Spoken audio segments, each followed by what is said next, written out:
आप चाचा मत बनो कोई फर्क नहीं पड़ता, आप पापा मत बनो कोई फर्क नहीं पड़ता, आप दादाजी मत बनो कोई फर्क नहीं पड़ता, आप कलेक्टर इंस्पेक्टर मत बनो कोई फर्क नहीं पड़ता, आप राष्ट्रपति प्रधानमंत्री साधु सन्यासी मत बनो कुछ फर्क नहीं पड़ता, पर इंसान के चोले में इंसान नहीं बने तो पूरा फर्क पड़ता है, कुछ भी नहीं बचेगा अपने पास में।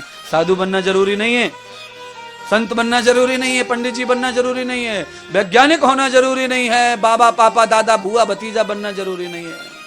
क्या जरूरी है? आप समझ गए क्या जरूरी है? हाँ, इंसान, इंसान तो इंसान बन, सब छोड़ के पागलपन, इंसान तो इंसान बन। अच्छा बोलो, भैंस को कोई कहे भैंस तू भैंस बन, वो मैं तो पहले से भैंस ही हूं। खरगोश को कोई कहे तू खरगोश बन, तो खरगोश को खरगोश कैसे बना है? इसीलिए टीचर लोग तुम्हें मुर्गा बनाते रहते, कभी कभी मुर्गा बन, क्योंकि तुम मुर्गा हो नहीं। गधा बन, गधा हो नहीं। सुअर बन, सुअर हो नहीं। ये कौन बनाते रहते हैं? टीचर। टीचर का मतलब स्कूल टीचर नहीं, मम्मी पापा भी कहते हैं। गधा की औलाद कब सुधरेगा, सुअर के बच्चे कब सुधरेगा? कौन कहता है? कौन कहता है सुअर का बच्चा कब सुधरेगा? कौन कह रहा है? तो कहा कोई नहीं कह रहा, कुआं से आवाज आ रही है, कुआं से। और कुआं डबल बोलता है, जैसा सुनता वैसा बोलता कुआं। तो ये पापा कौन है? ये कुआं है। इसमें दुनिया भर का सुअर घुसा पड़ा है, इसलिए औलाद में भी सुअर घुस गया। क्या हो गया? अब सुनो सुनो सुनो, अभी कथा को 40 मिनट हुआ, गुरुजी को अभी 40 मिनट हुआ दवा छिड़कते हुए। देखो फसल कैसी हरी भरी दिख रही है, चेहरे तो देख लो। आरती चल रही थी तब कैसे हो, ऐसा लग रहा था कोई गिरेगा, कोई गिरेगा, कोई गिरेगा। अब देखो अपने चेहरे जरा देख लो, कैमरे में ले लो, देख लो। रात को देख लेना, मोबाइल पे यूट्यूब पे लाइव चल रहा है, रात को तुम देख लेना सोते समय। कथा में कैसे कैसे रूप बदलता है, चेहरा कैसे कैसे बदल जाता है। फोटो वाले शादी ब्याह में आते हैं तो वो दुल्हन को बोलते जरा ऐसे करो, थोड़ा स्माइल करो। और यहाँ किसी को बोलना पड़ेगा फोटो खींचने के लिए कि स्माइल करो, कि ऐसे करो, कि ऐसे। फोटो वाला थक जाएगा, इतने एंगल से फोटो आएंगे तुम्हारे। इतनी सुंदरता आ गई आप में। अभी तो महाराज ने एक ही इंजेक्शन दिया नहीं है, अभी तो दवा निकाली है खाली। और इंजेक्शन नस में जब घुसड़ जाएगा तो फिर आपकी खुशी का ठिकाना नहीं रहेगा महाराज। धर्मर्थ काम मोक्षाणाम सद्य सिद्धिर भवेन्नः।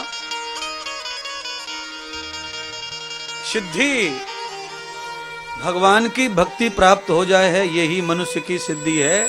क्योंकि यही शास्त्र कहता है, जन्मन्न गर्भन्न भूतश्च यथा भगवते प्रियांगण। भगवान का कहना है कि तूने जन्म जो लिया है तो तूने वचन दिया है कि मैं तुम्हारी भक्ति करूंगा प्रभु, मुझे मनुष्य बना दो। पर तूने वचन का उल्लंघन किया है, इसीलिए तू परेशानी में पड़ा हुआ है। तेरे सारे काम बनते बनते बिगड़ रहे हैं।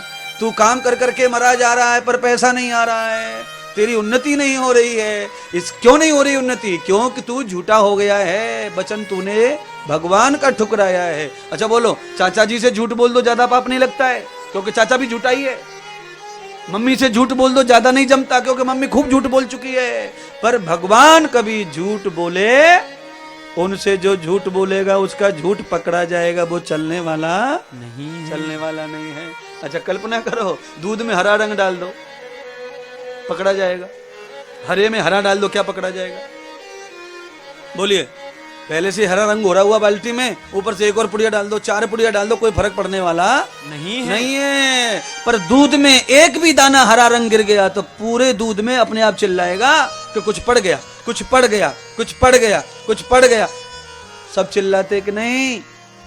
पर जो नहाने की मोरी है उसमें दुनिया भर का कचरा जा रहा है, कोई चिल्लाता कि इसमें थूक गिर गया, किसी में नाक गिर गई, किसी में बाथरूम गिर गया। नहीं, कहां चिल्लाते हैं बताओ? भोजनालय। भोजनालय में गंदगी दूर से दिखाई पड़ती है। हाय हाय, आपका जीवन गटर नहीं ना, आपका जीवन भोजनालय है। आप में जो भी बुराई आ जाती है वो दूर से दिखाई देने लग जाती है। सुअर में कितनी भी बुराई रहने दो, कोई नहीं देख रहा उसको, कितनी भी। आप जितना चाहो गिनती कर लो, इतनी बुराई रहने दो सुअर में, किसी को पड़ी नहीं उसका डीएनए करने की। पर भाई साहब तुम इंसान हो, भगवान की औलाद बन के आए हो, तुम्हारी एक बुराई भी समाज को दिखाई देने वाली है। क्यों? तुम दूध हो, तुम देवता हो, तुम रत्न हो भगवान के, परमात्मा के अंश हैं हम। गधा घोड़ा भी भगवान नहीं बनाए, पर भगवान कहता मेरे अंश नहीं है ये तो कर्म का फल भोग रहे हैं, और हम कर्म का फल भोगने आए हैं, साथ में कर्म करने आए हैं। 84 लाख योनियों में ये गुण भगवान ने किसी को नहीं दिया कि कर्म का फल भी भोग ले और कर्म भी कर ले। ये सिर्फ और सिर्फ कौन है? जो पांडाल में बैठे ये लोग हैं, मानव। गैया मैया कितनी महान है, सब देवता बैठे गैया में, पर गैया कर्म नहीं कर पा रही है, खाली भोग भोग रही है। दूध नहीं दे रही, लोग टांग बांध देते, भोग रही है। टांग बांधने से भी नहीं देते तो डंडे भी मार देते किसान लोग। एक डंडा लेके खड़ा है और एक बाल्टी दोहरा, डंडा रख देते, टांग में डंडा मार रहे, भोग रही है, देवता होके भी भोग रही है, क्योंकि शरीर पशु का मिला हुआ है ना। इसीलिए मैं आपको सचेत करने आया हूं कि आपको तो कर्म भोगना और कर्म करना दो फायदे हैं ना, और ये एक ही योनि है 84 लाख में, जो कर्म योनि कहलाती है शास्त्रों में। कर्म योनि में आके क्या कर्म किया ये भगवान जब पूछेंगे तो अपने पास में जवाब क्या है? जवाब ये, महाराज हमारे पास 10 एकड़ खेत है, पूरा खा गए 100 साल में, जितने भी धान होते हैं सब हम अकेले ही खा जाते हैं महाराज। हर साल होता है धान के नहीं, कहां जा रहा है फिर ये माल? अरे जा कहां रहा है ये तो बताओ। हर साल होता, हर साल बिकता, हर साल पैसे आते, 12 महीने में पैसे आते, 12 महीने में खेती तुम्हें दान देती, पर वो माल जा कहां रहा है? वो पैसा गया किधर? तो कहा महाराज सब लैट्रीन बना दिया हमने, सब थूक दिया महाराज, खा खा के, कहीं नहीं, सब हजम हो गया। भगवान पूछेगा, एक एक दाने का हिसाब लेगा तुमसे। मैं किसी को डरा नहीं रहा हूं, जगा रहा हूं। क्या कर रहा हूं? डरना मत, मैं बहुत सरल आदमी हूं, पर सोने दूंगा नहीं, इतना बुरा भी हूं, सोने नहीं देंगे। क्यों सोने देंगे? घर छोड़ा है अपना, घर वाले छोड़े, कथा करके गुड्डी के पास नहीं जाते हम, ये ध्यान रखना पड़ता है। इसीलिए बिना जगह छोड़ने वाले नहीं हैं। और ये काम है हमारा, ये हमारा काम है। अगर हम सन्यासी साधु है तो हमारा काम ही, ड्यूटी है ये। भगवान ने हमें उसके लिए वरदान दिया है, तो हमें वो ड्यूटी निभानी है। मुझे नहीं पता कौन साधु क्या करता है, पर साधु की ड्यूटी है। क्या ड्यूटी है? मैं नहीं कहता, वेद भगवान कहते हैं। क्या कह रहे हैं वेद भगवान? उत्तिष्ठित प्रोत जागृयामि। ए पुरोहित उठो, जागो जागो, पुरोहित जागो। और छत्तीसगढ़ में पुरोहित कहते खाली पंडित जी को, और वेद सब मनुष्यों को पुरोहित कहता है। परास्त वेदम न गति भूत्वाम। जिस मनुष्य को पुरोहित कहा गया है, वो क्यों कहा गया?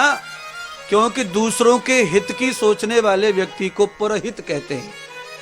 गोस्वामी जी क्या कहते हैं? परहित सरस धर्म नहीं भाई, और पर पीड़ा सम नहीं है धमाई।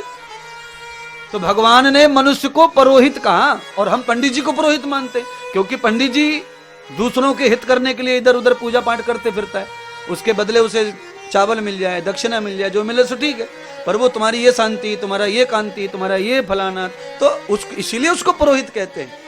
दूसरों के हित के लिए जो जीता है वो पुरोहित है। तो भगवान क्या कहते हैं? 84 लाख योनियों में मनुष्य एक ऐसा है जो दूसरों का हित सोच सकता है, बाकी किसी में सोचने की शक्ति नहीं है। इसीलिए कौन पुरोहित है? पंडित जी अकेला पुरोहित नहीं है, हम सारे के सारे भगवान के पुरोहित हैं। परहितम न तद पुरुषम च वेदा। और जो व्यक्ति पुरुषार्थ करके जीता है वो पुरोहित होता है। पुरुषार्थ क्या है? धर्म, अर्थ, काम और मोक्ष। हाँ, रोटी खाओ, रोटी खाते समय चारों का ध्यान रखो कि हम रोटी इसीलिए खा रहे हैं क्योंकि मनुष्य का धर्म है, ऐसा सोच के खाओ। हाँ, पूजा में बैठो तो ये सोचो कि ये मेरा धर्म